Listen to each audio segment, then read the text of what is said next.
Filaria उन्मूलन की बात कर रहे हैं हम लोग कि फैलेरिया जो आई है, फैलेरिया आप देखते हो कि कभी फील करोगे आप हर आते जाते अपने घर के, अपने बगल में, अपने गांव में, रास्ते में हाथी पांव देखते होंगे। किसी व्यक्ति को अप्रत्याशित रूप से पैर में सूजन है, हाथी के जैसा उसका पैर है, तो उसके कष्ट का आप अंदाजा केवल सोचे कि उन्हें कितना कष्ट होता होगा। अगर मैं प्रैक्टिकल बात आपसे बात करूं तो अगर हम सब्जी खरीदने जाते हैं या कुछ काम करने जाते हैं, हाथ में एक थैला ले ले 5 किलो का, तो उसको बदलने में घर तक आते थे 4 बार बदलते हैं। उसकी कल्पना करें जिसको ताज जिंदगी 10 किलो का 5 किलो का वजन पैर में, चाहे कहीं फैलेरिया हो जाए, जैसे हाइड्रोसील होता है, महिलाओं के में भी उनके इसमें होता है, वक्षस्थल में होता है, चाहे थाई में होता है, तो कितना कष्ट होता है।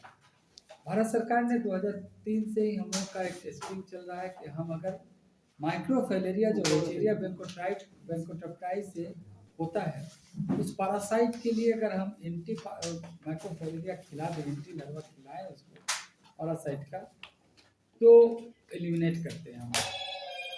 इस परिस्थिति में बिहार सरकार और हमारी भारत सरकार ने एक मुहिम चलाई है मास ड्रग एडमिनिस्ट्रेशन का, जिसमें हम एक दिन सभी लोगों को टोटल 14 दिन का हमारा स्कीम पहले हुआ करता, 14 दिन का प्रोग्राम होता था, लेकिन आज के डेट में बिहार सरकार ने 14 दिन से 3 दिन और एक्स्ट्रा किया है और 17 दिन का मेरा प्रोग्राम चल रहा है।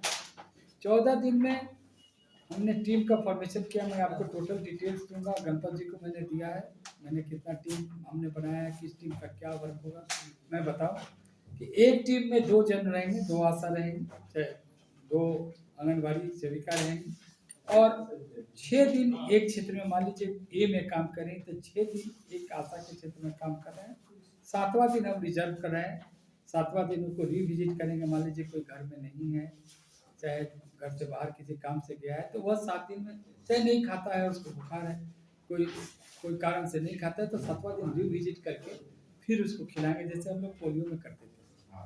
और दूसरे 7 दिन में फिर दूसरे आशा के घर में वही टीम जाएगी और ये इसी प्रक्रिया को फिर से पूरा करेगी। अतः 14 दिन हम हाउस टू हाउस एक्टिविटी करेंगे, मतलब एक एक घर जाके मेरी आशा टीम, आशा कार्यकर्ता, आशा बहनें, चाहे आंगनबाड़ी बहनें, घर घर जाके लाभुक को दवा खिलाएंगी, न कि दवा बांटेंगी। अब ये प्रश्न उठता है कि आखिर लाभुक है कौन, किसको किसको हम देंगे, किसको किसको नहीं देंगे। तो मैं आपको स्पष्ट करना चाहूँ कि वे सारे पॉपुलेशन जो 2 साल से ऊपर के हैं, उन्हें हम इस प्रोग्राम के तहत लेंगे, मात्र 3 कंडीशन को छोड़ के। 2 साल से नीचे के बच्चों को नहीं देने जा रहे हैं हम गंभीर रूप से बीमार व्यक्तियों को, जिनको नहीं देंगे, और गर्भवती महिला को हम इसको नहीं खिलाने जा रहे हैं। और बाकी जितने भी बचे सबों को हम 3 दवा से इसको कवर कर रहे हैं, आइवामेट्रिन, डीईसी, अल्बेंडाजोल। इसका डोजेज भी, डोजेज शेड्यूल हमारे पास सभी आशा का ट्रेनिंग दिया जा चुका है, सभी मेडिकल अफसर को ट्रेनिंग दिया जा चुका है, सभी हमारे स्कूल डिपार्टमेंट, एजुकेशन डिपार्टमेंट के जितने भी बीई हों, टीचर हैं, उनकी ट्रेनिंग हो चुकी है।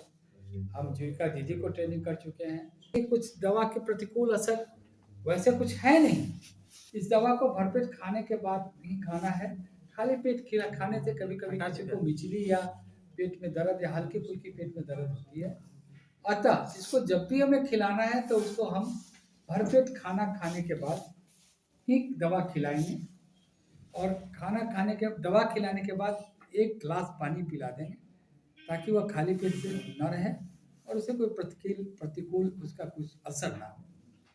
आप देखें कि इसका बहुत ही मिनिमम एडवर्स इफेक्ट है, बहुत ही मिनिमम है, घबराने वाली बात नहीं है, सेल्फ लिमिटिंग है, 2-3 घंटे में खुद का ही अपने आप ठीक हो जाता है। इसमें आप सबों से अनुरोध होगा कि इसकी जागरूकता नहीं करेंगे। बहुत सा क्वेश्चन ऐसा जो फेस करने का लगातार 3-4 साल से, मैं 5 साल से हूँ, जैसा फील कर रहे हूँ, देख रहे हूँ, तो एक क्वेश्चन आता है कि मुझे फलेरिया है नहीं, मुझे कोई बीमारी नहीं है, तो मैं दवा क्यों खाऊं। सबकी जागरूकता है। जैसे मैं आपको कहूँ कि आप लीजिए डीईसी, आइवरमेक्टिन, अल्बेंडाजोल खा लीजिए, तो स्वतः मन में जागरूकता, आपको जानने की इच्छा होगी कि हम क्यों खाएं भाई, हम जब बीमारी नहीं तो हम क्यों खाएं। आप इसलिए खाएं कि आप बीमार ना पड़े, आपको फिर से अब बीमारी ना हो, इसकी बचाव हेतु हमें खाना है। या देखिए प्रिवेंटिव एस्पेक्ट से हम इसे खाएंगे। फिर दूसरा क्वेश्चन आपका यह मन में आएगा कि अगर मुझे पहले से ही ग्रसित हो गए हैं, हमको फलेरिया हो ही गया, हमको हाथी पाँव हो ही गया, तो हम खाएंगे कि नहीं खाएंगे? जरूर खाएंगे। हमें तो हो गया, माइक्रोफैलेरिया का एक्स मेरे अंदर में है, वो मल्टीप्लाई कर रहा है, तो फिर एडल्ट बम आएगा, तो फिर इन्फेक्टेड और कुछ करे या नहीं।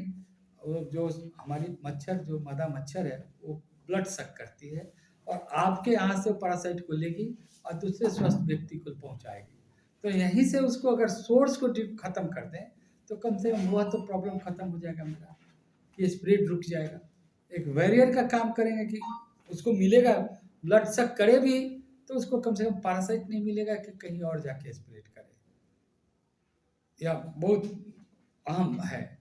तो इसका यूजुअली हम लोग थोड़ा सा विषयांतर होते हुए मैं बताऊं, इसको कंट्रोल तो एक, हम अगर इन्फेक्टेड हो गया, हाथी पाँव हो गया, तो उसका मैनेजमेंट कर, जिसको MDP कहते हैं, मॉर्बिडिटी एंड मैनेजमेंट क्या है, डिसेबिलिटी मैनेजमेंट है। और दूसरा कि हम प्रिवेंट करें, प्रिवेंटिव एस्पेक्ट की, उसको अगर काटता भी है तो वहीं से रोक दें। दूसरा अगर काट ही लिया तो हम DEC अगर लगातार 3 साल खिला देंगे तो उसको अपनी ज़िंदगी में पुनः 3 ड्रग अगर हम खिलाते हैं तो उसको ज़िंदगी में पुनः फलेरिया होने की कोई संभावना नहीं रहेगी। इम्यूनिटी मतलब आपका पैरासाइट उसमें से मर जाएगा। यह है, मैं आपको बताऊं कि हम लोग कर क्या रहे हैं इस सिलसिले में। एक तो नटसेल में आपको शुरू का बताया कि हम लोग क्या करते जा रहे हैं। तो इस कैंपेन मेरा 10 तारीख से शुरू हो रहा है, 10 फरवरी से शुरू हो रहा है। 17 दिन का टोटल कैंपेन है मेरा। 14 दिन हम हाउस टू हाउस जाएंगे, घर घर जाके हम लोगों को दवा खिलाएंगे मेरी टीम। और 3 दिन हम लोगों ने ऐसा किया है, जैसे मैं आपको बताऊं कि स्कूल में जो बच्चे पढ़ने जाते हैं दवा खिलाएंगे। हर एक स्कूल में मेरी एक बूथ लगेगी, हर एक आंगनवाड़ी केंद्र में मेरी बूथ लगेगी, हर एक ऑफिस प्रोमिसेस में मेरी बूथ लगेगी। क्योंकि एक्टिविटीज अगर हम सुबह से करते हैं और वहाँ के मेल चाहे फीमेल जो भी ऑफिस को घर से ऑफिस चले जाते हैं तो वंचित हो जा रहे हैं। तो हर वो जगह, जैसे कोर्ट में जो कोर्ट आ रहे हैं मेरी दवा खाने के लिए, तो अपना डेट छोड़ के वहाँ नहीं बैठे रहेंगे, तो मैं कोर्ट में लगाऊंगा, हाट में लगाऊंगा, स्कूल में लगाऊंगा, मैं ऑफिसेज में लगाऊंगा, आंगनबाड़ी केंद्र में लगाऊंगा, चौक बस अड्डे पर लगाऊंगा, कि जो लोग ट्रेवलिंग है उनको मैं खिला सकूँ। हम लोग का टोटल जो 21 ब्लॉक है, अर्बन सदर ब्लॉक और अर्बन को लेते हुए, उसमें से 2 ब्लॉक मेरा इस बार नहीं जा रहा है, वह है अमनौर और मढ़ौरा। एक MF रेट होता है, मतलब माइक्रोफैलेरिया रेट, वो एक कैलकुलेशन है जिसमें अगर किसी को जो हम लेते हैं स्लाइड 600 लेते हैं, टेस्ट करते हैं और उसमें फैलेरिया आ रहा है, तो उसका एक कैलकुलेशन करके अगर वह 1 है तो एंडेमिक होता है, और 1 से नीचा है तो हम सोचते हैं कि उसका एलिमिनेशन हम लोग वहाँ से कर चुके हैं। और आप, मुझे खुशी है कि मेरे जिला का 2 ब्लॉक अमनौर और मढ़ौरा का माइक्रोफैलेरिया रेट 1 से नीचे है। इसलिए इस राउंड में माइक्रोफैलेरिया, इस 10 तारीख वाले राउंड में मेरा यह 2 ब्लॉक निकला हुआ है और 19 ब्लॉक में हम कवर करने जा रहे हैं। इस राउंड में माइक्रोफैलेरिया, इस 10 तारीख वाले राउंड में मेरा यह 2 ब्लॉक निकला हुआ है और 19 ब्लॉक में हम कवर करने जा रहे हैं।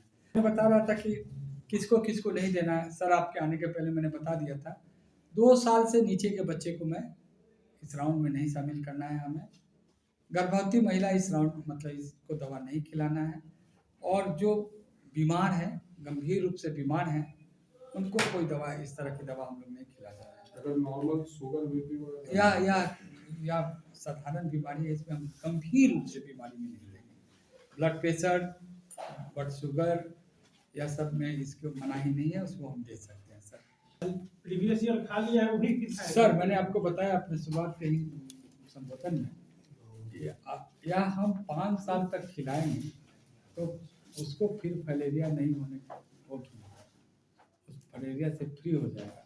अगर उसमें आइवरमेक्टिन खिला रहे हैं तो वह 3 साल में फैलेरिया मुक्त लगा। तो यह जो इस साल खिला रहे हैं उसी को पहला साल मान लीजिए। 2027 तक हमको इसको एलिमिनेट कर लेना है।